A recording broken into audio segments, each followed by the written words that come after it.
qui règne. Ici, c'est la vérité. Ce que Dieu a dit à quelqu'un, même si tu as une seule personne, l'étape 6, peut-être toi aussi tu as encore de qui sera l'ange. Beaucoup parce qu'ils ne voyaient pas la recette. La Bible dit je est la domination, le pouvoir. Donc tout ce que le Père a été conduit par le Saint-Esprit.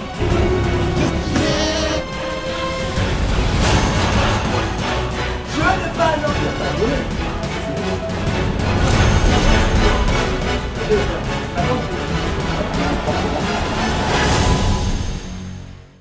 Shalom, shalom, shalom. Vous vous trouvez bien sur LPPL TV qui veut dire l'évangile au peuple, peuple à l'évangile. Je te bénis mon frère, toi qui viens de cliquer sur cette vidéo. Je te bénis ma soeur, toi qui viens de cliquer sur cette vidéo au nom de Jésus-Christ de Nazareth. Je viens de dire à quelqu'un que c'est Jésus-Christ qui est Seigneur. Il n'y a point d'autre Dieu dans les cieux, sur la terre et sous la terre et même sous la mer. Seulement un seul nom, un seul nom, un seul nom, Jésus de Nazareth. C'est l'évangile au peuple. Vous vous trouvez bien sur LPPL TV. Au nom de Jésus, si tu n'es pas abonné, abonne-toi mon frère, abonne-toi ma soeur, afin de suivre la vraie doctrine de Jésus-Christ de Nazareth. Ici, c'est seulement Jésus-Christ qui règne. Ici, c'est seulement sa parole qui règne. Sans plus tarder, nous allons commencer la parole, la prédication du jour. D'abord, je vais laisser ce moment entre les mains de Dieu. Père, je laisse ce moment entre tes mains. Que je diminue et que toi seul tu croisses. Au nom de Jésus-Christ de Nazareth. Amen. Sans plus tarder, je vous invite dans le passage de Luc 4. Luc 4, à partir du 1er verset jusqu'au 14e verset. Ouvre ta Bible, mon frère. Ouvre ta Bible, ma soeur. Et tu parcours le Nouveau Testament. Luc se trouve dans le Nouveau Testament. Et tu pars dans Luc 4, à partir du 1er au 14e verset. Au nom de Jésus, je vais lire pour toi, je vais lire pour vous, au nom de Jésus. À partir du verset 1, la Bible dit, Jésus, rempli du Saint-Esprit, revint du Jourdain et il fut conduit par l'Esprit dans le désert, où il fut tenté par le diable pendant 40 jours. Il ne mangea rien durant ces jours-là, et après qu'il fut écoulé, il eut faim. Le diable lui dit, si tu es fils de Dieu, ordonne à cette pierre qu'elle devienne du pain. Jésus lui répondit, il est écrit, l'homme ne vivra pas de pain seulement, mais de toute parole qui sort de la bouche de l'Éternel. Verset 5, le diable ayant élevé lui montra en un instant tous les royaumes de la terre et lui dit, je te donnerai toutes ces puissances et la gloire de ces royaumes, car elle m'a été donnée et je le donne à qui je veux. Si donc tu te prosternes devant moi, elle sera toute à toi. Jésus lui répondit, retire-toi de moi, Satan, car il est écrit, tu adoreras le Seigneur ton Dieu et tu le serviras lui seul. Verset 9, le diable le conduisit encore à Jérusalem, le plaça sur le haut du temple et lui dit, si tu es le fils de Dieu, jette-toi d'ici bas, car il est écrit, il donnera des ordres à ses anges à ton sujet, afin qu'ils te gardent et te porteront sur les mains, de peur que ton pied ne heurte contre une pierre. Verset 12, Jésus lui répondit, il est dit, tu ne tenteras point le Seigneur ton Dieu. Après l'avoir tenté de toutes ses manières, le diable s'éloigna de lui jusqu'à un moment favorable. Verset 14, Jésus, revêtu de la puissance de l'Esprit, retourna en Galilée. Et sa renommée se répandit dans tous les pays d'alentour. Est-ce que tu peux acclamer pour cette parole? Je veux que tu puisses acclamer. Je veux que tu puisses acclamer. On parle de la parole de Dieu. On parle de l'évangile. Est-ce que tu peux acclamer là où tu te trouves? Je viens dire à quelqu'un, mon frère, ma soeur, le Saint-Esprit est ton ami. Avant d'abord de commencer le message, je veux d'abord émettre une pensée que l'Esprit de Dieu a mis à cœur. Je viens dire d'abord à quelqu'un que le Saint-Esprit est ton ami. Le Saint-Esprit est ton conseiller. Le Saint-Esprit est ton consolateur et le Saint-Esprit est ton aide. C'est ce que j'ai mis ici. Le Saint-Esprit est ton ami. Le Saint-Esprit est ton conseiller, mon frère. Le Saint-Esprit est ton aide. Et le Saint-Esprit est ton consolateur. Et le thème de mon message, c'est le Saint-Esprit formateur de Jésus. Le Saint-Esprit formateur de Jésus. Oui, le Saint-Esprit est formateur de Jésus. Comme je vous le disais, le Saint-Esprit est ton ami, mon frère. Le Saint-Esprit est ton aide, est ton conseiller, ton consolateur. Ton consolateur pendant les moments difficiles. Ton conseiller lorsqu'il faudra prendre des décisions. Ton aide, par exemple, dans un projet. Il est ton ami fidèle dans l'intimité. C'est pourquoi la Bible dit dans Jean 16, 13, que j'ai noté ici, la Bible dit au verset 13, Jean 16 à partir du verset 13, quand le consolateur sera venu, l'Esprit de vérité, il vous conduira dans toute la vérité, car il ne parlera pas de lui-même, mais il dira tout ce qu'il aura entendu et vous l'annoncera les choses à venir. Verset 14, il me glorifiera parce qu'il prendra de ce qui est à moi et vous l'annoncera. Verset 15, tout ce que le Père a est à moi, c'est pourquoi j'ai dit qu'il prend de ce qui est à moi et qu'il vous l'annoncera. Dans ce passage, Jésus nous révèle le rôle du Saint-Esprit. Jésus-Christ nous révèle qu'est-ce que le Saint-Esprit fait dans la vie d'une personne. Qu'est-ce que le Saint-Esprit fait dans la vie d'un chrétien. Et je vous ai énuméré les 7 étapes du Saint-Esprit dans la vie d'une personne qui a reçu Jésus. La Bible dit, toujours dans Jean 16, 13, suivez-moi très bien. La Bible dit, quand le consolateur sera venu, le Saint-Esprit est donné pour ceux qui ont cru et qui ont accepté Jésus-Christ comme Seigneur et Sauveur. Jean a dit, moi je vous baptise d'eau, mais lui il vous baptisera du Saint-Esprit et de feu. Voilà ce que fait le Saint-Esprit. Ça c'est lorsque quand le consolateur sera venu. Lorsque tu acceptes Jésus dans ta vie, lorsque tu crois et tu reçois Jésus-Christ, tu dois passer par les eaux du baptême pour témoigner aux yeux du monde, visible et invisible, ton appartenance totale à Jésus-Christ. Cela, c'est la première expérience. La deuxième expérience, c'est le baptême du Saint-Esprit. Le baptême du Saint-Esprit est de feu. Tu dois aspirer à être baptisé du Saint-Esprit, mon frère. Tu dois désirer être baptisé du Saint-Esprit.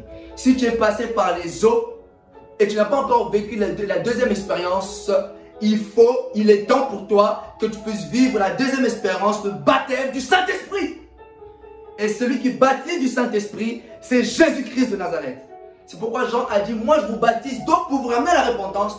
Mais lui c'est Jésus, Jésus-Christ, lui il vous baptisera du Saint-Esprit et du feu. Ça, c'est quand le consolateur sera venu. Toujours dans Jean 16, 13. Et je peux lire même pour vous Acte 2. Qu'est-ce que le Saint-Esprit, comment le Saint-Esprit se manifeste. Peut-être toi tu te demandes, mais quel est le baptême du Saint-Esprit? Peut-être tu te demandes, mais comment on fait pour être baptisé du Saint-Esprit? Je vais lire un passage pour vous. Pour toi qui te poses des questions. La Bible dit, dans Acte 2, tu peux aller, le jour de la Pentecôte, ils étaient tous ensemble dans le même lieu. Tout d'un coup, il vient du ciel un bruit comme celui d'un vent impétueux et il remplit toute la maison où ils étaient assis. Des langues semblables à des langues de feu leur apparurent, séparées les unes des autres et se posèrent sur chacun d'eux. Et ils firent tous se remplir du Saint-Esprit et se mirent à parler d'autres langues selon que l'Esprit leur donnait de s'exprimer. Ça, c'est les disciples de Jésus-Christ. Ils étaient dans la chambre haute en train de prier. Remplis du Saint-Esprit. Le Saint-Esprit est descendu sur eux. Tout d'un coup, un bruit est descendu sur eux. Un vent impétueux, la Bible dit dans Acte 2. Les disciples de la chambre haute étaient remplis du Saint-Esprit.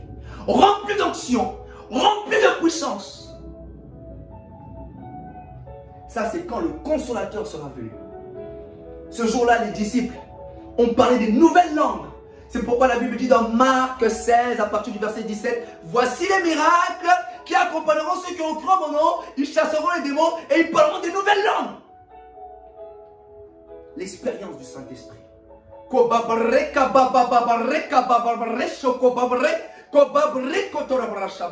Des langues semblables à des langues de feu. Voilà l'expérience du Saint-Esprit. Voilà lorsque le consolateur sera venu. Tu dois te baptiser du Saint-Esprit. Tu dois te revêtir de sa puissance. Toujours dans Jean 16, 13, la Bible dit, quand le consolateur sera venu, virgule, l'esprit de vérité. Le Saint-Esprit est l'esprit de vérité, mon frère.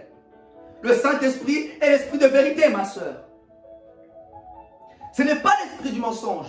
La Bible dit le père du mensonge, c'est le diable. Mais le Saint-Esprit est l'esprit de vérité. Le diable est menteur. Le diable est le père du mensonge. Mais le Saint-Esprit est le père de la vérité. Il est la vérité. C'est pourquoi Jésus a dit, je suis le chemin, la vie et la vérité.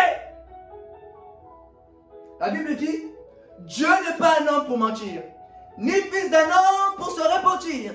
Je viens de dire à quelqu'un, ce que Dieu a dit dans ta vie, ce qu'il t'a promis, ça va s'accomplir. Je viens dire à quelqu'un, même si ta famille met des cales, même si le diable met des cales, ce que Dieu a dit dans ta vie, cela va s'accomplir. Pourquoi? Parce qu'il est l'esprit de vérité. Ensuite, là, c'est toujours dans Jean 16, 13. L'esprit de vérité, virgule, il vous conduira dans toute la vérité. Le Saint-Esprit nous conduit. C'est lui désormais qui prend le contrôle de nos vies. C'est lui désormais qui contrôle nos pas. Le Saint-Esprit te conduit dans l'amour. Le Saint-Esprit te conduit dans la paix. Le Saint-Esprit te conduit dans la fidélité, dans la tempérance, dans l'amour. Tu peux aller voir, ce sont les fruits de l'Esprit dans Galates 5, 20. La tempérance, le fruit, le pardon, toutes ces choses. Le Saint-Esprit nous conduit dans toute la vérité. Il conduira ta vie dans toute la vérité. Pas de mensonge, pas de compromis. Que dans ton cœur, dans tes pensées, dans ton âme, dans ton esprit, le Saint-Esprit te conduit dans toute la vérité. Ça, c'est il vous conduira dans toute la vérité.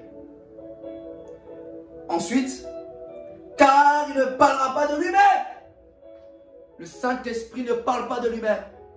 Mais le Saint-Esprit parle d'unique et une seule personne. Jésus-Christ. Le Saint-Esprit nous parle dans nos cœurs, dans nos pensées, dans nos esprits, dans nos âmes. Une seule personne, Jésus-Christ. Si tu as un autre nom, si on te souffle à l'oreille un autre nom, sache que ce n'est pas le Saint-Esprit. Parce que le Saint-Esprit ne parlera pas de lui-même. Il ne parlera pas de lui-même, mais il parlera uniquement de Jésus-Christ. Ça, c'est car il ne parlera pas de lui-même. Étape 5. Mais il dira tout ce qu'il aura entendu et vous l'annoncera les choses à venir. Le Saint-Esprit nous révèle les choses. Le Saint-Esprit nous parle. Il annonce les choses à venir. Mais il annonce les choses à venir pour qui? Pour ceux-là qui sont en intimité avec lui. La Bible dit dans Genèse 18, 17. Cacherai-je à mon serviteur Abraham ce que je vais faire? Ça, c'est Dieu qui parle. Lorsque tu es en intimité avec le Saint-Esprit te révèle tout ce qu'il aura entendu et t'annoncera les choses à venir. Il t'annoncera les dangers à venir. Il te dira attention, ici ne va pas. C'est pourquoi même dans Amos 3.7, Amos 3.7, tu peux noter tout ce que je dis, tu vérifies, est-ce que ce que je dis est vrai? Est-ce qu'il est vraiment de la vérité?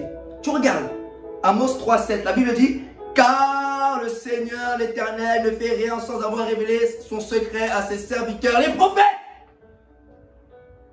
Quand tu es en intimité avec Dieu, en intimité avec le Saint-Esprit te révèle les choses cachées. Ça, c'était l'étape 5.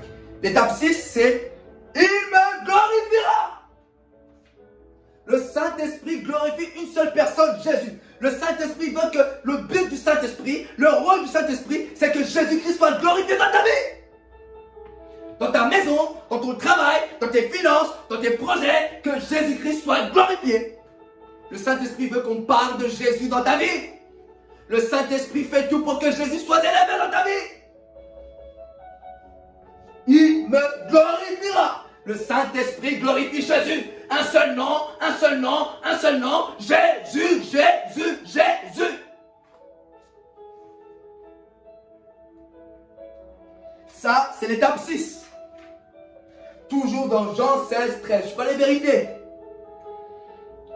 Et la Bible dit, étape 7, tout ce que le Père a est à moi. C'est pourquoi j'ai dit qu'il prend de ce qui est à moi et il vous l'annoncera.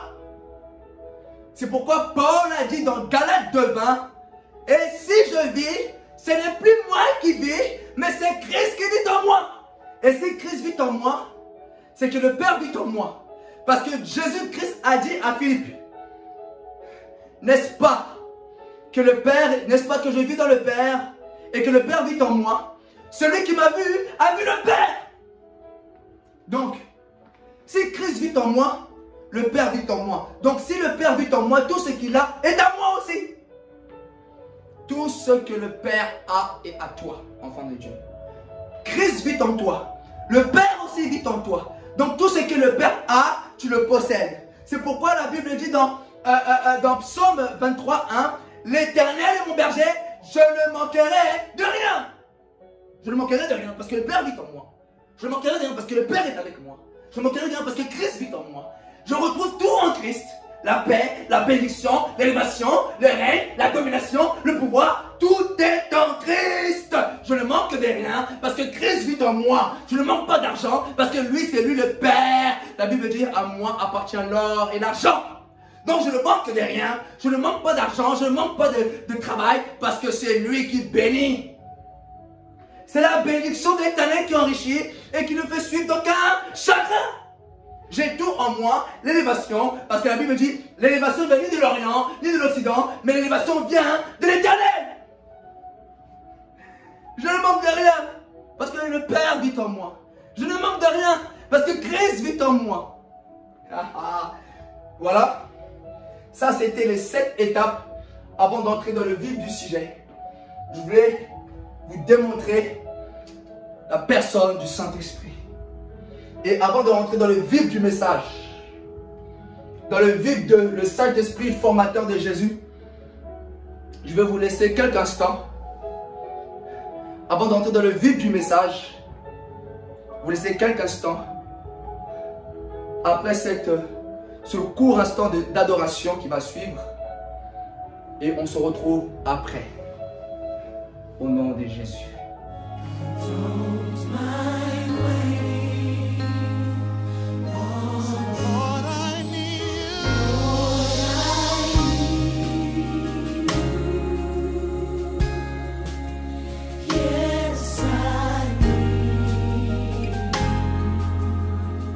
Cry out to you. Jesus, Jesus. Oh, I need you. Oh, I need you. Yes, I need you. Oh, Jesus, Jesus, Jesus. I'm waiting.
d'adoration. Comme je vous l'ai dit au début, c'était seulement l'introduction.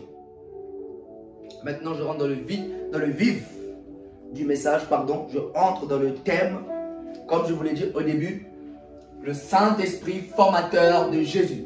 Je veux que tu puisses répéter avec moi, le Saint-Esprit formateur de Jésus. Je n'ai pas entendu. Je veux que tu puisses répéter. Encore. Voilà. Au nom de Jésus. Le Saint-Esprit formateur de Jésus. Toujours dans notre texte de base, Luc 4, 1 à 14, il est écrit au verset 4, Jésus rempli du Saint-Esprit, revint du Jourdain et il fut conduit par l'Esprit dans le désert où il fut tenté par le diable pendant 40 jours. La Bible dit, Jésus rempli du Saint-Esprit, rempli d'onction. Mais que veut dire le mot rempli? Quelle est sa signification, la définition du mot rempli? Remplir veut dire plein. Rempli veut dire complet. Rempli veut dire qui contient en grande quantité. En d'autres termes, être rempli du Saint-Esprit, celui qui est rempli du Saint-Esprit est équipé. Celui qui est rempli du Saint-Esprit, pas de place pour les démons. Celui qui est rempli du Saint-Esprit, pas de place pour les esprits impurs. Pas de place. C'est seulement le Saint-Esprit qui est plein en toi. C'est seulement le Saint-Esprit qui est complet en toi. C'est seulement le Saint-Esprit qui occupe la place. La place entière dans ta vie. Pas de démons. Ni le monde. Rien. Pas d'esprit impur. C'est seulement le Saint-Esprit. Les démons ne trouveront pas la place sur celui qui est rempli du Saint-Esprit. Tu dois être rempli du Saint-Esprit, mon frère. Tu dois être rempli du Saint-Esprit, ma soeur. Tu dois aspirer à être rempli du Saint-Esprit. Tu dois aspirer à être rempli de l'Esprit de Dieu. C'est ce que Jésus, c'est ce que Dieu veut pour toi. Pour ton ministère, pour tes projets, pour ton mariage, pour tout ce que tu feras. Tu dois être rempli du Saint-Esprit. Peut-être tu te demandes, mais comment être rempli du Saint-Esprit? Peut-être tu te poses cette question, mais comment être rempli du Saint-Esprit? La Bible dit, toujours au verset 4 de Luc, Jésus, rempli du Saint-Esprit, revint du Jourdain. Je veux que vous puissiez bien m'écouter sur ce que je suis en train de dire. Le Jourdain est un fleuve. Là où Jésus s'était baptisé. La Bible dit dans Luc 3, 21. En arrière, si vous regardez en arrière dans Luc 3, 21, la Bible dit, tout le peuple se faisant baptiser, Jésus fut aussi baptisé et pendant qu'il priait, le ciel s'ouvrit et le Saint-Esprit descendit sur lui sous une forme corporelle. Comment être rempli du Saint-Esprit? Tu te poses la question. C'est par la prière. Jésus revenait du Jourdain, mais revenait de la prière, revenait de son baptême. La Bible dit pendant qu'il priait, pendant que Jésus priait, après avoir été baptisé par Jean-Baptiste, pendant qu'il priait, pendant qu'il persévérait dans la prière, pendant qu'il priait avec une haute intensité dans la prière, le ciel s'ouvrit.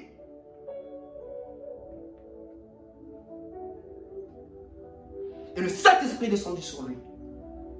C'est dans la prière que le Saint-Esprit nous remplit. Jésus est passé ce jour-là par les eaux du baptême et en même temps il a reçu son baptême du Saint-Esprit. Tout s'est fait le même jour. Et le baptême des eaux et le baptême du Saint-Esprit et du feu.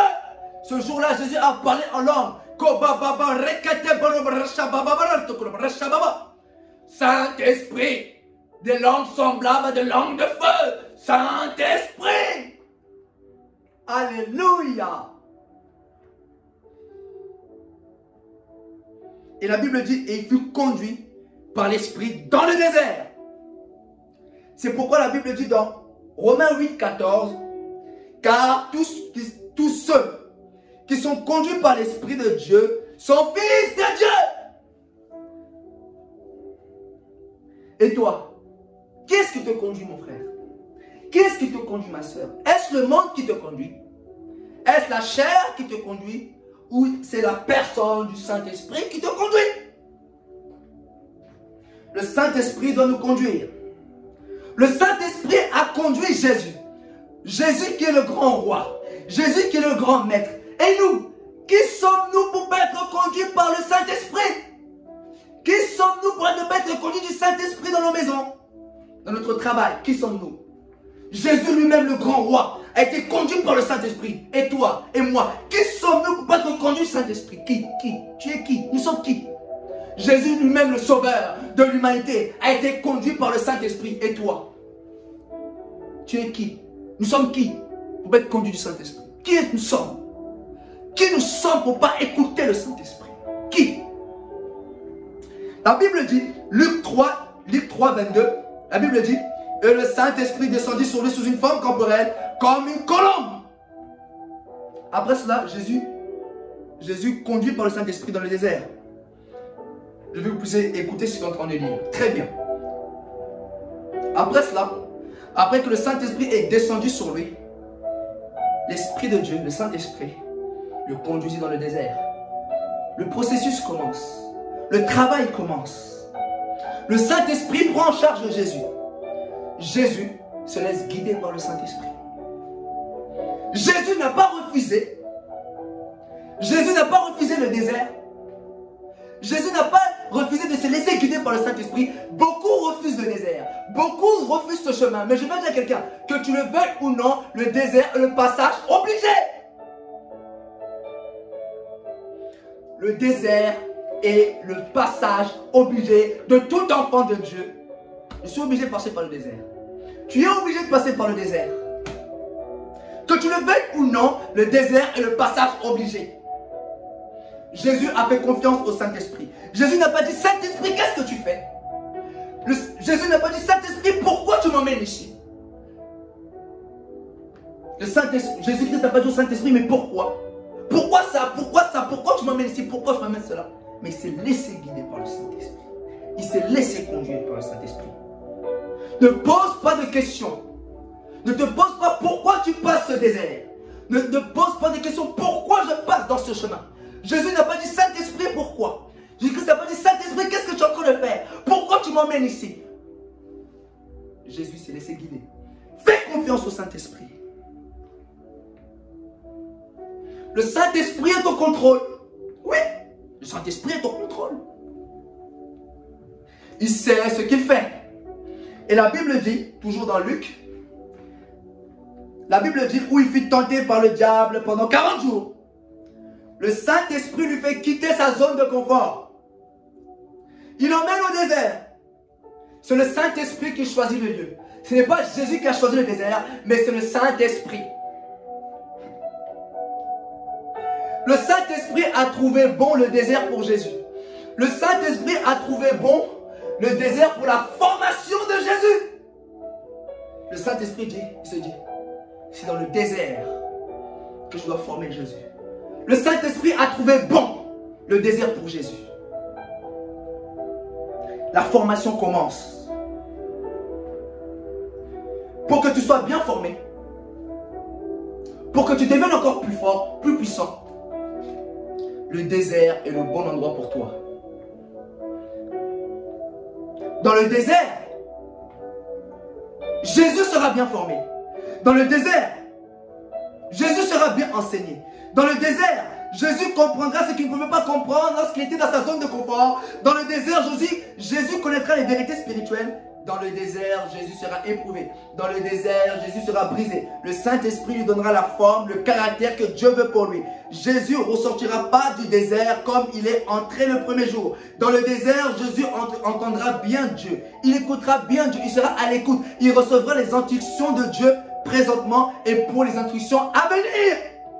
Dans le désert. Dans le désert. Dis avec moi, dans le désert. Dis avec moi, dans le désert. Dans le désert, le Saint-Esprit lui montrera des choses cachées. Dans le désert, le Saint-Esprit brisera la peur. Pour que demain, Jésus ne tremble pas devant ses adversaires. Et je vais te donner un exemple. Dieu dit à Jérémie, prophète, dans Jérémie 1,17, tu peux aller regarder, est-ce que ce que je dis est vrai? Est-ce que tu peux même demander au Saint-Esprit, cher Saint-Esprit, est-ce que ton serviteur, ce qu'il raconte est vrai? Il va te dire.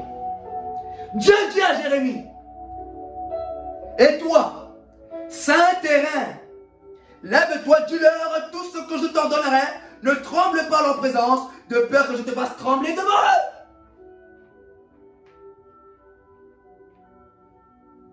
Et toi, saint terrain, lève-toi et dis-leur tout ce que je t'ordonnerai. Ne tremble pas à leur présence, de peur que je te fasse trembler devant eux. Dans le désert, parfois on verra des choses mystiques. Dans le désert, parfois on verra des choses même très mystiques. Mais pour que demain, nous ne puissions pas trembler devant nos ennemis. N'est-ce pas aussi dans le désert, Dieu dit à Moïse, dans Exode 4.2, Exode 4.2, Dieu dit à Moïse, qu'y a-t-il entre tes mains? Il répondit, une verge. Une verge, c'est un bâton. L'Éternel lui dit, jette-la par terre. Il jeta par terre et elle devint serpent. Moïse fuyait devant lui.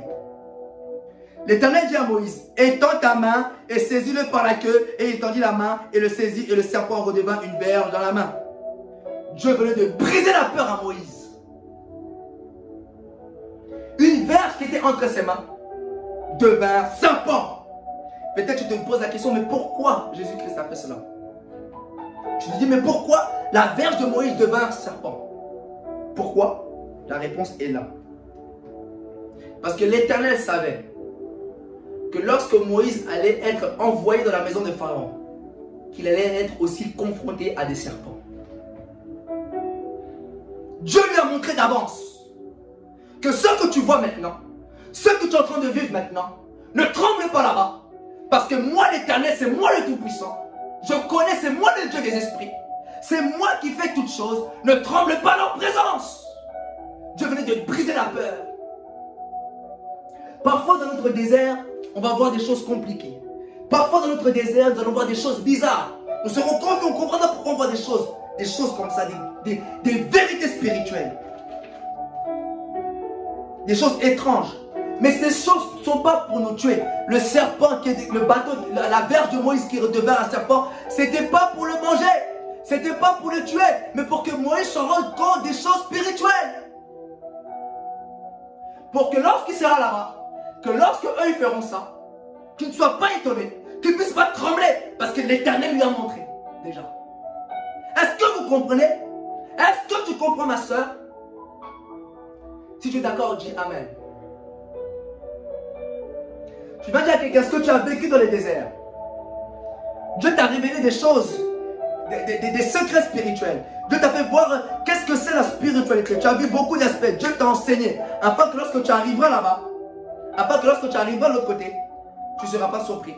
Car Dieu t'a déjà montré. Oui. Tu as vu peut-être beaucoup de choses. Tu as vu peut-être des réalités spirituelles. Mais c'est pour que demain tu ne puisses pas trembler devant eux. Que tu ne puisses pas être effrayé par leurs faux miracles. Par exemple, si tu es appelé au ministère de la délivrance, tu n'auras pas peur d'exercer ton autorité d'enfant de Dieu devant le démon qui se trouve en face de toi. Lorsque le Saint-Esprit te donnera le discernement des esprits, que ce démon c'est ci, c'est un démon, c'est ça, c'est le démon de ci, c'est ça, tu n'auras pas peur. Parce que dans le désert, Dieu t'a déjà montré ces choses spirituelles. Tu n'auras pas peur des occultistes. Tu n'auras pas peur des magiciens. Tu n'auras pas peur des sorciers, des francs-maçons. Tu n'auras pas peur. Parce que tu connais celui qui est en toi est plus grand que celui de ce monde. Parce que Dieu t'a déjà montré d'avance.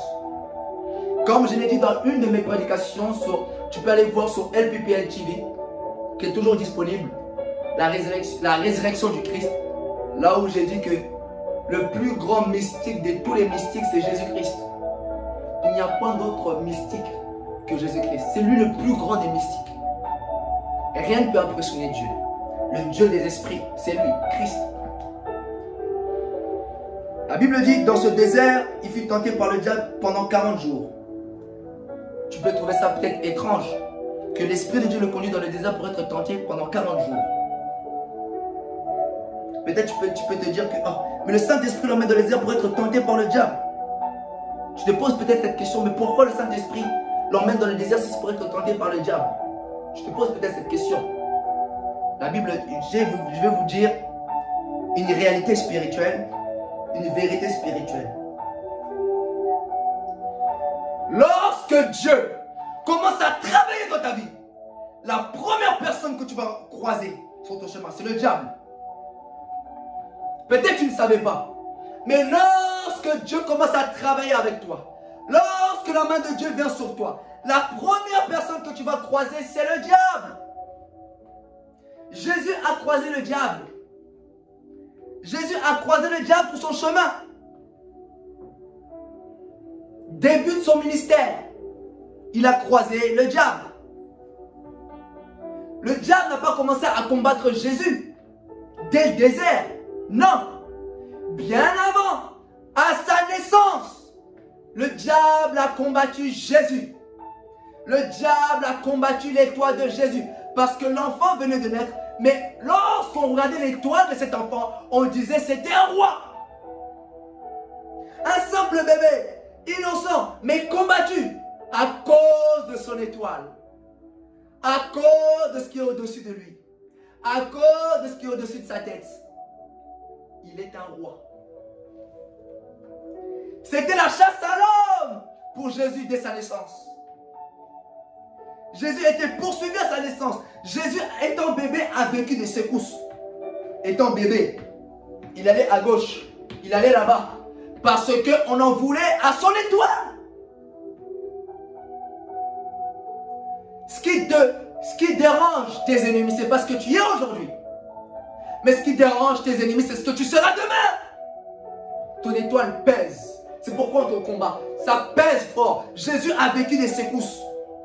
Étant bébé, innocent. Étant bébé, il ne sait même pas peut-être son identité. Il ne connaît même pas qui il est. Mais son étoile dit de lui que c'est un roi. Secousse. Il va là-bas, à gauche, à droite. À cause de son étoile. Peut-être toi aussi tu vis des secousses. C'est normal. À cause de ton étoile, mon frère. À cause de ton étoile, ma soeur. La Bible dit, dans Matthieu 2,13, écoute bien ce que je suis en train de dire. Lorsqu'il fut parti, voici un ange du Seigneur apparu en songe à Joseph et il dit, lève-toi, prends le petit enfant et sa mère, fuis en Égypte et reste-y jusqu'à ce que je te parle, car Hérode cherchera le petit enfant pour le faire périr. Jésus, on a voulu le tuer à sa naissance, à cause de sa destinée, à cause de son étoile. Ceux qui ont de grandes destinées, écoutez-moi bien. Je vais vous tirer les oreilles. Ceux qui ont des grandes destinées, sache que tes ennemis dans le monde invisible chercheront à te tuer. Ça, il faut le savoir. Tes ennemis veulent te voir mourir. Ils te poursuivront nuit et jour à cause de ton étoile.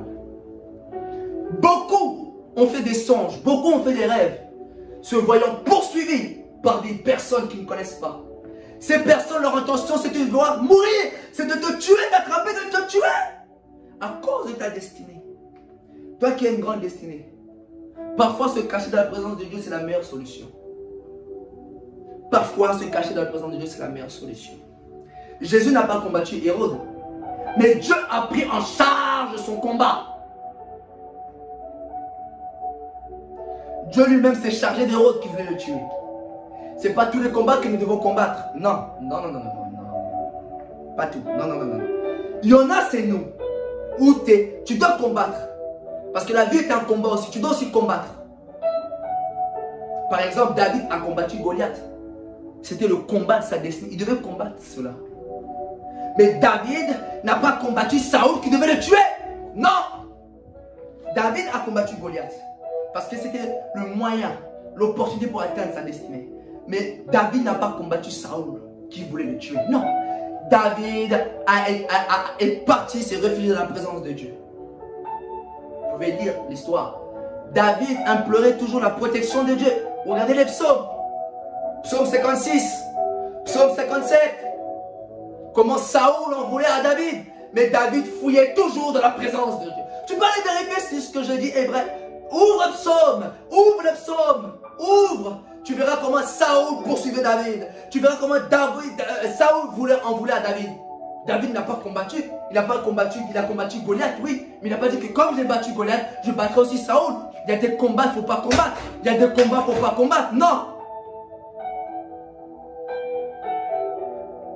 Ne te fatigue pas. Toi, tu as une grande destinée.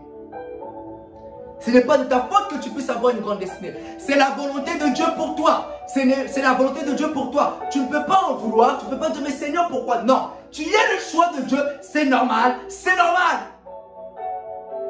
Toi, reste seulement dans la présence de Dieu. Jusqu'à ce que l'Éternel te dise, c'est bon. La Bible dit, Matthieu 2, 19. Regarde. La Bible dit, quand Hérode fut mort, voici un ange du Seigneur apparut en songe à Joseph en Égypte et dit, lève-toi, prends le petit enfant et sa mère et va dans le pays d'Israël, car ceux qui en voulaient à la vie de petit enfant sont morts. L'Éternel a vaincu ceux qui en voulaient à l'étoile de Jésus. Jésus n'a fait aucun effort. Non, Jésus n'a fait aucun effort. Hérode est tombé parce que c'est Dieu qui l'a fait tomber. Dieu a été son bouclier. C'est pourquoi la Bible dit, sa fidélité est un bouclier et une cuirasse. La Bible dit, ils te feront la guerre dans Jérémie. Dans Jérémie 1. Dans Jérémie, tu peux aller voir. Ils te feront la guerre, ils te vaincront pas. Il va dire à quelqu'un, tu seras ce que Dieu a prédestiné pour toi. Tu seras ce que Dieu a destiné pour toi. Même si Hérode se présente, je ne connais pas ton Hérode. Je ne connais pas, même si c'est les sorciers, même si c'est les occultistes, même si c'est les gens de ce monde, ce que Dieu a dit pour toi, ça va s'accomplir. Moi je te l'ai dit, sois-en sûr, sois en paix. Même si tu vois que les combats ont une haute intensité, même si tu vois que le vent est fort, ce que Dieu a dit dans ta vie, ça s'accomplira. S'il faut que ton Hérode meure, s'il faut que le sorcier de ta famille meure, pour que tu puisses atteindre ta destinée, Dieu le fera. Alors ben, je te dis, Dieu le fera. C'est pourquoi Dieu a dit dans Job 42:3, quel est celui-ci qui a la folie d'obscurcir mes desseins? Qui? Qui a la folie d'obscurcir les desseins de Dieu dans ta vie? Qui? Donne-moi son nom. Si Dieu a dit tu seras président, si Dieu a dit tu seras millionnaire, si Dieu a dit tu seras le plus grand serviteur de Dieu, si a dit que Dieu tu rentreras dans ce boulot, que tu décrocheras ce job, que tu signeras ce CD, qui a la folie d'obscurcir les desseins de Dieu? Qui? Qui? Dis-moi, qui? Je cherche, je suis en train de chercher, gauche, droite. Qui? Qui va s'opposer? Ce que Dieu a dit dans ta vie. Qui va dire non? Qui? Je te laisse 5 secondes à chercher. Je te laisse. Je te laisse chercher. Qui va s'opposer? Qui? Si Dieu est pour toi, qui sera contre toi? Qui? Qui sera contre toi? Qui? Dis-moi qui? Dis-moi qui? Je cherche son nom. Je cherche, je suis en train de chercher. Je regarde à gauche, je regarde à droite, je suis en train de chercher. Personne. Celui qui s'oppose à ta destinée, moi. Hérode s'est opposé à Jésus, Dieu l'a éliminé. Saoul s'est opposé à David, Dieu l'a éliminé. Ceux-là qui s'opposent à ta destinée mourront. Si tu crois, dis Amen. Le diable a échoué à la naissance de Jésus. Il décide maintenant de ne plus passer par les hommes, mais il vient faire face à Jésus lui-même. 40 jours il a tenté Jésus. 40 jours il a démangé Jésus. Mais vous savez, le diable est malin. Le diable s'est dit, pour que je puisse faire tomber Jésus, pour que je puisse le tuer, il faut que je le pousse à le faire pécher. Après cela, j'aurai l'autorité sur lui. Le diable s'est souvenu de la méthode qu'il a employée pour faire tomber Adam et Ève dans le jardin d'Éden. Et le diable est venu avec la même méthode dans le désert pour faire tomber Jésus. Il espérait ce qu'il faisait. Il avait foi en ce qu'il faisait. La Bible dit, il ne mangea rien durant ces jours-là. Et après qu'ils furent écoulés, Jésus eut faim. Le Saint-Esprit, formateur de Jésus, impose à Jésus le jeûne et la privation. Le Saint-Esprit lui montre des secrets. Tu veux la puissance, tu veux la gloire, tu veux l'élévation, tu veux la réussite, tu veux le succès, tu veux que ton ministère ait un impact, tu veux bouger le monde, tu veux qu'on parle de toi, tu veux les miracles, tu veux être le canal par lequel Dieu passe. Écoute-moi, c'est le jeûne, la prière et la parole de Dieu. Dis avec moi, jeûne, prière et la parole de Dieu. Tu veux des grandes choses? Sacrifie des grandes choses pour Jésus. Sacrifie des choses pour Dieu. Tu ne peux plus manger comme tout le monde, mon frère. Tu ne peux plus manger comme tout le monde, ma soeur. Tu ne peux plus profiter comme tout le monde. Non. Paye le prix, paye le prix, paye le prix, paye le prix, paye le prix, paye le prix. Je veux que ça entre dans ta tête. Je veux que ça sonne comme un marteau. Paye le prix, paye le prix, paye le prix. Les grandes destinées demandent des grands sacrifices. Le Saint-Esprit lui montre des secrets. Tu veux vaincre la chair? C'est le jeûne et la prière. Tu dois chambouler ton mode de vie. Tu dois changer tes habitudes. Si la chair t'emmène à gauche et qu'à gauche il y a le péché, toi crucifie la chair en l'emmenant à droite. C'est pourquoi la Bible dit dans Galates 5, 17, la chair a des désirs contraires à ceux de l'esprit. Et l'esprit en a des désirs contraires à ceux de la chair. Impose-lui les choses de l'esprit. La Bible dit qu'ils sont opposés entre eux. La chair et l'esprit, ils sont opposés. L'ennemi du Saint-Esprit, c'est la chair. L'ennemi de la chair, c'est le Saint-Esprit. Pour Jésus, le Saint-Esprit lui impose le jeûne, la privation, de t'abstenir de la nourriture. Et toi, c'est quoi? De quoi dois-tu t'abstenir? De quoi dois-tu t'abstenir, mon frère? Pour Jésus, c'était de la nourriture. Et toi, de quoi dois-tu te priver? De quoi le Saint-Esprit veut-il te priver? Je te laisse 10 secondes à réfléchir. Peut-être c'est le téléphone. Peut-être c'est la télé.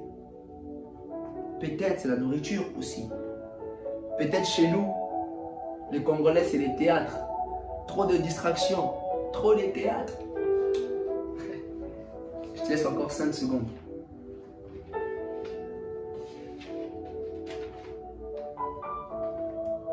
La Bible dit Jésus est faim.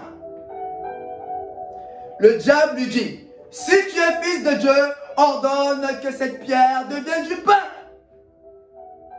Vous savez, depuis l'arrivée de Jésus sur la terre, le diable n'a jamais été autant chamboulé, dérangé en lui-même. À sa naissance, Jésus, on dit de lui c'est un roi. Bébé, mais on dit que c'est un roi. On voit au-dessus de sa tête, on voit l'étoile, c'est un roi. Et le diable a essayé de passer à travers Hérode pour le tuer. Mais Hérode est mort. Et écoutez-moi bien ce que je suis en train de dire. Dans Luc 3, 22, la Bible dit, et une voix fit entendre du ciel ces paroles. Tu es mon fils bien-aimé, en toi j'ai mis toute mon affection. Ces jours-là, les démons, le diable, le monde invisible et visible, les hommes ont entendu ces paroles-là. À la naissance de Jésus, les mages ont dit que Jésus, c'est un roi. Maintenant, au baptême de Jésus, on dit de lui fils de Dieu. Le diable a été confus. Je ne comprends pas cet homme qu'on dit roi. Maintenant, on dit fils de Dieu. Le diable était perturbé. Il ne comprenait pas qui était Jésus. Il ne comprenait pas. Perturbé, confus. Il n'a jamais été autant dérangé. Perturbé. Lui qui avait combattu Jésus à cause de son étoile, maintenant il veut combattre Jésus à cause de son identité. Je vais dire à quelqu'un, le diable te combattra pour 2-3 choses. Oui. 1. Il te combattra à cause de ton étoile. 2. Il te combattra à cause de ton identité en Christ. Et troisièmement, je rajoute, à cause des biens et des bénédictions dans ta vie. Le diable a combattu Adam et Ève à cause de leur identité. Souvenez-vous dans Genèse 1, 27, la Bible dit, Dieu créa l'homme à son image et le créa à l'image de Dieu. Dieu le bénit. Tout ce que Dieu avait, il a donné à l'homme sur la terre. Domination, règne, succès, autorité, pouvoir, travail, bien, bénédiction. Et le diable n'a pas accepté tout ça. Le diable n'a pas apprécié tout ça. L'homme était béni dans le jardin d'Éden. Il donnait même les noms aux animaux. Lion, éléphant, tac, tac, tac, ours, chien, l'autorité. C'est moi qui donne ce nom. Dieu avait donné tout ça à l'homme, l'autorité. Et le diable lui pose la question. Si tu es fils de Dieu, ordonne que cette pierre devienne du pain. Le Saint-Esprit souffle à l'oreille à Jésus. Qu'est-ce que la parole de Dieu dit? Le Saint-Esprit formateur de Jésus. Le diable le tente. L'Esprit de Dieu lui dit. Et Jésus-Christ était faible à ce moment-là. Parce qu'il avait faim. Le corps était faible. Mais l'Esprit était fort. Parce qu'il venait de crucifier sa chair. Et l'Esprit venait de gonfler en lui. Jésus-Christ, son esprit vient de prendre place en lui. Le diable le tente. Le Saint-Esprit le souffle. Qu'est-ce que la parole de Dieu dit? Qu'est-ce que la parole de Dieu dit? Le diable te dira de faire des choses. Mais qu'est-ce que la parole de Dieu dit? Jésus répondit. Il est écrit. Il est écrit. Il est écrit. L'homme ne vivra pas de pain seulement, mais de toute parole qui sort de la parole de Dieu. Chaos. Bouche bée. Le diable n'a pas répondu à cette vérité. Parce que le diable connaît la parole. Il connaît que Dieu n'est pas un homme pour mentir. Il va dire à quelqu'un. Dis au diable les vérités de la parole de Dieu. Tu verras, il ne répondra pas. Il ne répondra plus. Dis-lui les vérités de la parole de Dieu. Tu verras, il ne répondra pas. Il ne répondra pas. Lorsque Jésus lui a dit cela, le diable a fermé sa bouche. Le diable n'a plus répondu. Qu'est-ce que tu veux que le diable dise après cela? Rien. Parce qu'il connaît la parole de Dieu. Mais vous savez que le diable ne lâche pas l'affaire. Dans le désert, je vais vous amener à comprendre des vérités spirituelles. Verset 5, la Bible dit, après qu'il lui tentait la première fois, le diable encore change de stratégie. Il était vaincu dans ce domaine-là. Il est arrivé là-bas, tiens, ordonne que cette pierre soit, ordonne que cette pierre, excusez-moi, ordonne que cette pierre devienne du pain. Jésus lui dit, il est écrit, le diable vaincu. Mais le diable change encore de stratégie. Verset 5, la Bible dit, le diable l'ayant élevé, il lui montra en un instant, écoutez-moi bien, en un instant tous les royaumes de la terre, et il lui dit, je te donnerai toutes ces puissances et la gloire de ces royaumes, car elle m'a été donnée. Et je la donne à qui je veux. Si tu te prosternes devant moi, elle sera toute à toi. Écoutez-moi bien. La Bible dit, le diable l'ayant élevé, lui montra en un instant. Je veux que tu puisses entourer dans la Bible le mot en un instant. Le diable est menteur. Et on dit, il lui dit en un instant, tous les royaumes. C'est pour dire quoi? Il lui montre en un instant, en rapide, flash, en un instant tous les royaumes. Et il lui dit, je te donnerai toute puissance et la gloire de ces royaumes, car elle m'a été donnée, et je le donne à qui je veux. Si donc tu te prosternes devant moi, elle sera toute à toi.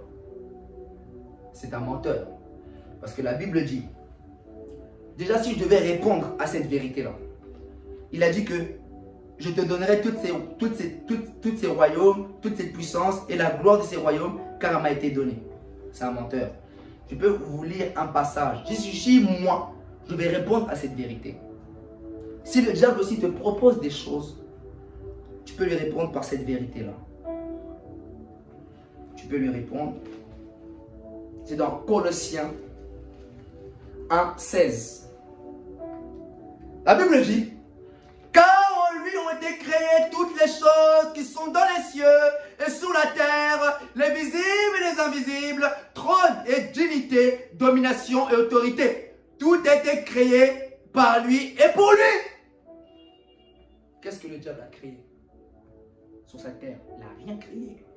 Si moi je devais lui répondre, je dis tiens menteur, 1 Colossiens 1, 16 dit, toute chose a été créée par Dieu. Toute chose a été créée par lui et pour lui. Dignité, trône, domination, Tout a été créé par Dieu. Tu n'as rien créé. Et dans ce verset, beaucoup sont tombés. Beaucoup ont touché les fétiches à cause de ces versets. Beaucoup ont touché les marabouts à cause de ces versets. C'est là où ça a commencé. Si tu te prosternes devant moi, je te donnerai tous ces royaumes. Je te donnerai tout cela. La gloire qui parle, ce n'est pas à lui, c'est à Dieu. C'est ce que l'homme avait perdu au commencement. Parce que la terre a été créée pour le Fils de l'homme, pour nous. L'homme était dans la gloire. Mais à cause du péché, l'homme a tout perdu. Donc le diable avait récupéré les clés. On ne lui a pas donné ces gloires-là. C'est l'homme, par ses propres fautes, a tout perdu. L'homme a perdu tout ce qu'il possédait. Mais c'est pourquoi j'ai dit dans une de mes prédications, c'est dans le dessein de Dieu pour Jésus. Tu peux aller voir, et Christ vainqueur aussi, que ce que l'homme a perdu au commencement à cause du péché, l'homme peut le retrouver en Christ. Jésus. L'homme est déjà béni. Dieu, la Bible dit, Dieu a béni l'homme. Qu'est-ce que tu cherches, les fétiches? Qu'est-ce que tu cherches, les marabouts? Ils ne te donneront rien là-bas. C'est un menteur. Le diable est un menteur. Il n'a rien créé. Et beaucoup aujourd'hui, des enfants de Dieu qui sont destinés à être des enfants de Dieu, qui ont l'étoile, sont tombés dans le piège du diable. Ça, c'est le raccourci. Je te prosternes, je te donne ce que tu as. C'est le raccourci. Beaucoup sont tombés là. Mais pourquoi? Dieu nous donne toutes ces choses en Christ. On a tout ce que le monde cherche, la gloire, le succès, l'élévation. Nous l'avons en Christ. Pourquoi tu vas te prosterner vers une créature qui n'a rien, qui a été dépouillée à la croix? Il n'a rien, c'est un menteur.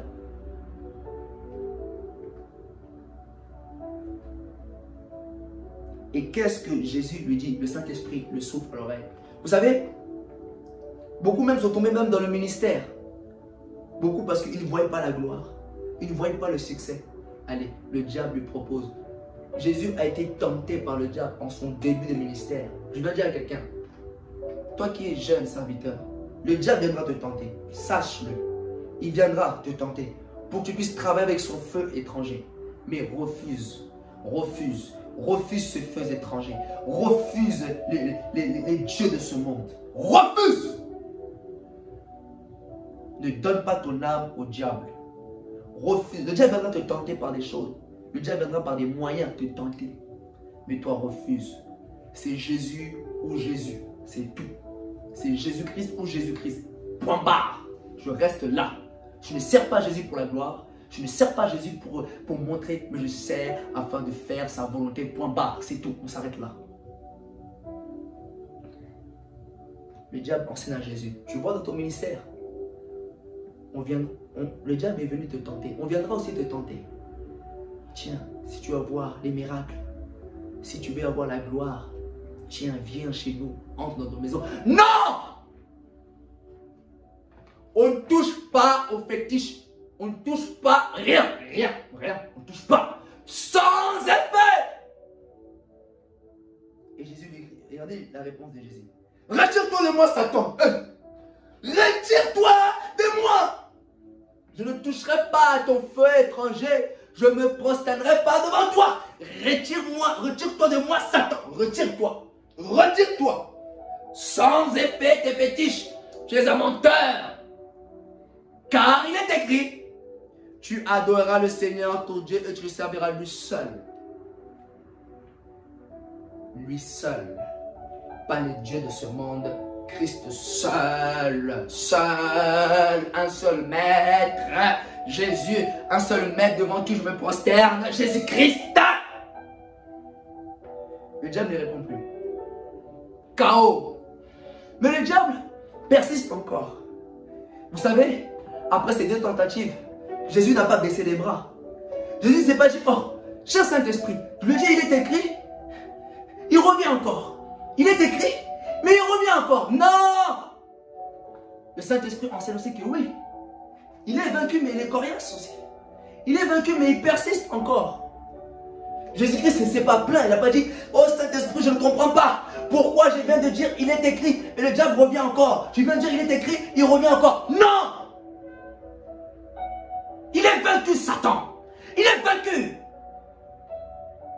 Le Saint-Esprit travaillait en Jésus la persévérance, la foi. Crois à ce que la parole de Dieu dit. Crois, c'est la vérité. Verset 9. La Bible dit que le diable le conduisit encore à Jérusalem. Le plaça sur le haut du temple et lui dit, si tu es fils de Dieu. Regardez, écoutez-moi bien.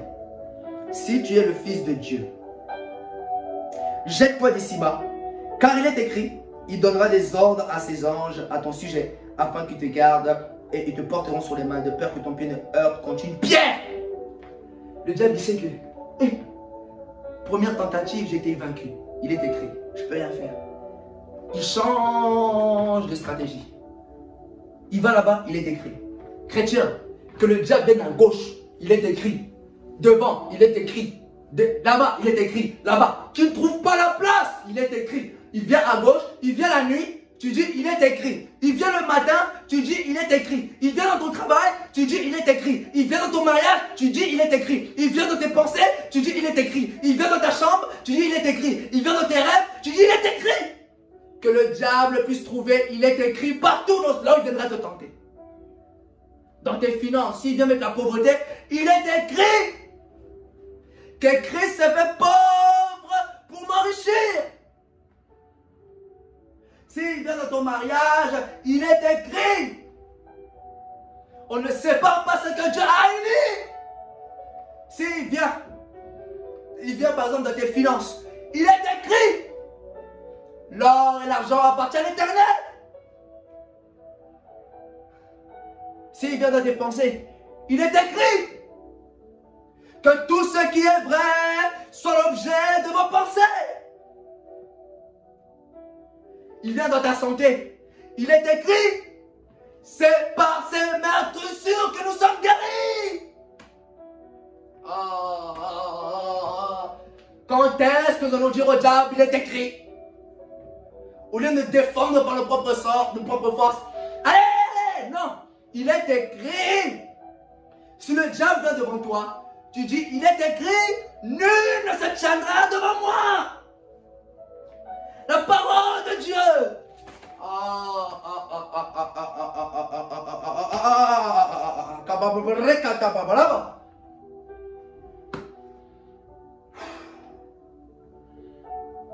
Et regardez, le diable a été vaincu par la parole, il est écrit. Mais regardez comment il est malin. Il utilise cette même parole. Il lui dit, jette-toi en bas, car il est écrit, il donnera ses ordres à ses anges à ton sujet, afin qu'ils te gardent et te porteront sur les mains de peur que ton pied ne heurte contre une pierre. Qui connaît ce passage? Psaume 91. Ils te porteront sur les mains de peur que ton pied ne heurte contre une pierre. Psaume de David. Le diable a pris ce verset-là. Mais il a transformé à sa rue. Il lui dit, jette-toi. Jette-toi car il est écrit. Il donnera ses ordres à ses anges afin qu'ils te gardent et te porteront sur les mains de peur que ton pied ne heurte contre une pierre. Ce qu'il dit là, le passage, c'est vrai, c'est la vérité. Mais ruse. Regardez, il dit quoi? Il dit jette-toi. Non. Ce passage est pour ceux-là, pour les enfants de Dieu, pour leur protection, qui ne savent pas qu'il y a un danger ici. Mais Dieu enverra ses anges pour que cet enfant, son enfant, ne tombe pas dans le piège du diable. Ce verset marche pour celui qui est innocent, qui ne sait pas. Mais ce verset, ce n'est pas du parce qu'il est écrit ça. Allez, jette-toi. Allez, comme il est écrit, de peur que mon pied ne heurte contre une pierre. Allez, moi je ouvre la fenêtre. Dieu va enverra ses anges. Je saute. Non, bah, tu vas mourir. Tu vas mourir.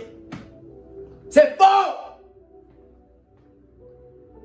La Bible dit, il répondit, tu ne tenteras point le Seigneur, ton Dieu. Le diable vaincu. Regardez, la Bible dit, après l'avoir tenté de toutes les manières, le diable s'éloigna de lui jusqu'à un moment favorable. Le diable s'est éloigné de lui. L'Esprit de Dieu le metta en fuite. Il a fui. Il est venu dans tous les aspects de vie de Jésus. Il a trouvé la parole de Dieu. Il est écrit, il est écrit, il est écrit, il est écrit. Même si le diable vient à 10 reprises te tenter, qu'à 10 reprises qu'il trouve, il est écrit. Qu'à chaque combat qu'il trouve qu'il est écrit, lui-même il lâchera prise. Lui-même sera fatigué. Et la Bible dit, jusqu'à un moment favorable. Vous savez, le diable rôde comme un lion, cherchant qui dévorer. Le Saint-Esprit lui enseigne que tu as vaincu le diable, oui, mais il reviendra aussi. Il reviendra. Verset 14, Jésus, revêtu de la puissance de l'Esprit, retourna en Galilée, et sa renommée se répandit dans tous les pays alentours. Lui qui était entré dans le désert seulement rempli du Saint-Esprit, il est ressorti du désert revêtu de la puissance du Saint-Esprit. Maintenant, va opérer dans le ministère. J'ai vu tes traces, j'ai vu tes combats, j'ai vu ta résistance, j'ai vu ta foi. J'ai vu que tu t'es pas soumis au diable. J'ai vu que tu n'as pas obéi. Maintenant, vas-y. Tu es revêtu de la puissance de Dieu. C'est pourquoi Jésus-Christ, en son début de ministère, c'était une explosion. L'explosion des exploits. Miracle par-ci, miracle par-ça, par-là. Parce qu'il est passé par le désert. Le Saint-Esprit formateur de Jésus. Accepte le processus du Saint-Esprit dans ta vie. Même si aujourd'hui tu ne comprends pas qu'est-ce que le Saint-Esprit fait, fais-lui confiance. Fais-lui confiance. Le Saint-Esprit formateur de Jésus. C'est lui qui a formé Jésus. Si aujourd'hui on parle de Jésus dans le monde, c'est par le Saint-Esprit. Si Jésus-Christ est passé dans les rues et qu'il y avait la foule, c'est à cause du Saint-Esprit, la puissance qui était sur Jésus-Christ. Et son ministère n'a pas échoué. Je vais dire à quelqu'un, ton ministère n'échouera pas. Dans les domaines dont Dieu t'appelle, tu n'échoueras pas. Parce que tu seras revêtu de la puissance du Saint-Esprit. Le Saint-Esprit formateur, c'est le meilleur formateur. Le Saint-Esprit. C'est lui aussi qui a formé Paul. Le grand apôtre Paul, qui a écrit presque tout le Nouveau Testament. Paul. C'est le Saint-Esprit. Le Saint-Esprit lui a dit toutes ces révélations. Au nom de Jésus. Je vais prier pour toi, Père. Je prie pour ceux qui ont écouté ces messages. Que le Saint-Esprit les forme encore pour qu'ils soient efficaces demain. Je bénis ton peuple. Je bénis ceux qui ont écouté ces messages. Qu'ils puissent être éclairés. Puisque tu as dit la révélation de tes paroles est claire et donne de l'intelligence aux simples. Au nom de Jésus-Christ de Nazareth. Amen. C'était l'évangile au peuple. LPPN TV, ça veut dire l'évangile au peuple. Peuple à l'évangile. C'était le Saint-Esprit formateur de Jésus. On se retrouve pour une prochaine prédication. Au nom de Jésus-Christ de Nazareth. Amen.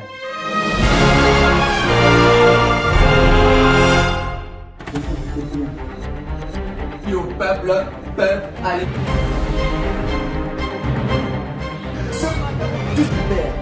C'est qui? C'est Jésus. On voit que Dieu aime. Malgré que l'homme est séparé de Dieu, mais non.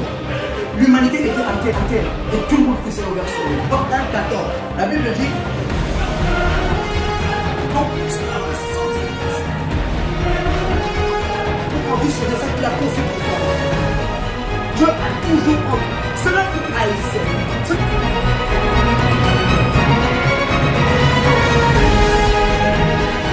L'enfer n'est pas ta place. Garde-toi.